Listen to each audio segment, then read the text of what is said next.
మీ అందరితో మరొక వ్లాగ్ అయితే షేర్ చేసుకోబోతున్నాను. నేనైతే ప్రస్తుతానికి రెడీ అయి ఉన్నాను అనమాట. సో మా ఇంటి దగ్గర ఒక తెలిసినక్కయితే సత్యనారాయణ కథ చెప్తుంది అనమాట. సో దేవుడి దగ్గరికి అయితే వెళ్తున్నాను అనమాట.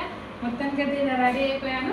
ఫుల్ వీడియో కావాలి అందరూ ఆచరించవచ్చు. ఈ వ్రతాన్ని కార్తీక మాసమున కానీ మాఘ మాసమున కానీ ఏదైనా శుభదినమున కానీ ఈ వ్రతాన్ని ఆచరించాలి. ఈ వ్రతం ఆచరించే వారు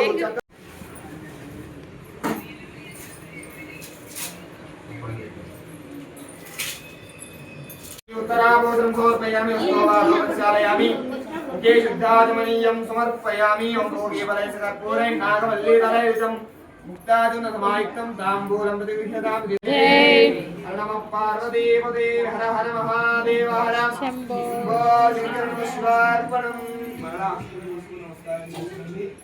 ఎంతవరగా ప్రారంభిస్తున్నాము.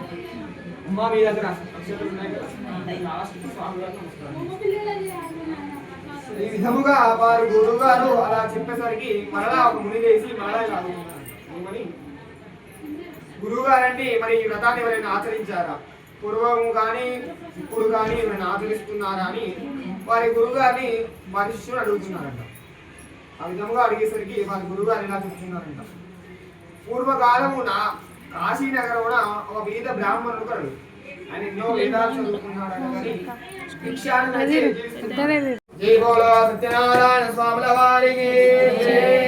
హర నమ పార్వతీపదే హర హర మహాదేవ హర శంభో శంకర నమ శివార్పణం.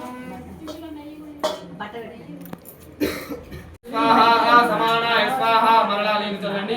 మధ్య మధ్య పానీయం సమర్పయామి మృదా విధానం రాజ్యం వైరాజ్యం పారమేష్టికం రాజ్యం శ్రీ సత్యనారాయణ స్వామి నమః. ఆనంద కర్పూర దివ్యమంగళ నీరాజనం సందర్శయామి.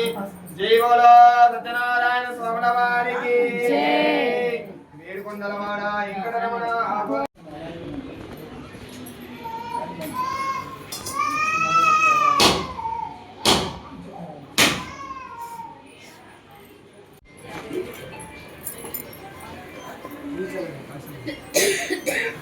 ఓం భూర్భువస్సుః తత్సవితుర్వరేణ్యం భర్గో దేవస్య ధీమహి ధియో యనః ప్రచోదయాత్. ృతంద్వాసత్యేన పరిశించామి అమృతమస్తు అమృతోమస్నోసి ఆవాయితా శ్రీ సత్యనారాయణ స్వామినే నమో నమః. ఇది మహానైవేద్యం సమర్పయామి. స్వాహా వ్యానాయ స్వాహా ఉదానాయ స్వాహా సమానాయ స్వాహా మధ్య మధ్య మమ తస్మాత్ కారుణ్య భావేన రక్ష రక్ష పరమేశ్వర రక్ష రక్ష పరమేశ్వరి. ఫైనల్గా స్వామివారి కథ అయితే మస్తు అంటే మస్తు జరిగింది. అయ్యగారికి అయితే హ్యాట్సాప్ చెప్పొచ్చు. అసలు చాలా మంచిగా నిదానంగా కథలు అర్థమయ్యేలాగా అంత ప్రశాంతంగా అంటే అంత ప్రశాంతంగా పూజ చేసిండు. అంత ఓపిక అయితే ఆ ఏజ్లో ఉండడం అయితే నాకైతే మంచిగా అనిపించింది. కథలన్నీ విన్నారు కదా, సో మీరు కూడా వింటారని చెప్పేసి నేనైతే ఒరిజినల్ వాయిస్తో వీడియో అయితే పెట్టాను.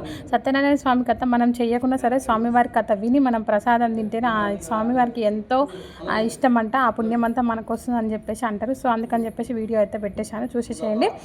ఇంకా ఇక్కడ వెరైటీస్ అయితే చాలా పెట్టారు చూడండి. అన్ని వెరైటీస్ అంటే అన్ని వెరైటీస్ పెట్టారు. మస్తు అంటే మస్తు టేస్ట్ ఉంది ఫుడ్ కూడా. సో మా గల్లీలో నుంచి అయితే మేమందరం వెళ్ళడం చాలా ఫ్రెండ్స్గా చాలా బాగుంటాం అన్నమాట. అక్క అయితే ఇంకా మంచిగా ఇక్కడ కద్దుకా కీర ఒకటి, ఇంకా వడియాలు, బజ్జీ, లడ్డు, బగారన్నం, వైట్ రైస్, పప్పు, చారు, వంకాయ మసాలా, గోంగూర కర్రీ, అదేమంటారు కార, మజ్జిగ, చారు అనమాట. ఇంకా ఫైనల్గా పిల్లలకైతే కొంచెం ప్రసాదం తీసుకొని ఇంటికైతే వచ్చేసినానంట. మస్తు అంటే మస్తు జరిగింది, చాలా సాటిస్ఫై అనమాట. ఇంకా మన కథకి చెప్పినప్పుడు ఖచ్చితంగా వీలు చేసుకొని ఎవరైనా సరే సత్యనారాయణ స్వామి కథ అయితే వినండి. మస్తు అయితే మస్తు అనిపిస్తుంది అనమాట. ఈరోజు వీడియో మీ అందరికీ నచ్చినైతే అనుకుంటున్నాను. కొత్త వాళ్ళు మన ఛానల్ సబ్స్క్రైబ్ చేయండి, లైక్ చేయండి, షేర్ చేయండి, సపోర్ట్ చేయండి. Bye bye.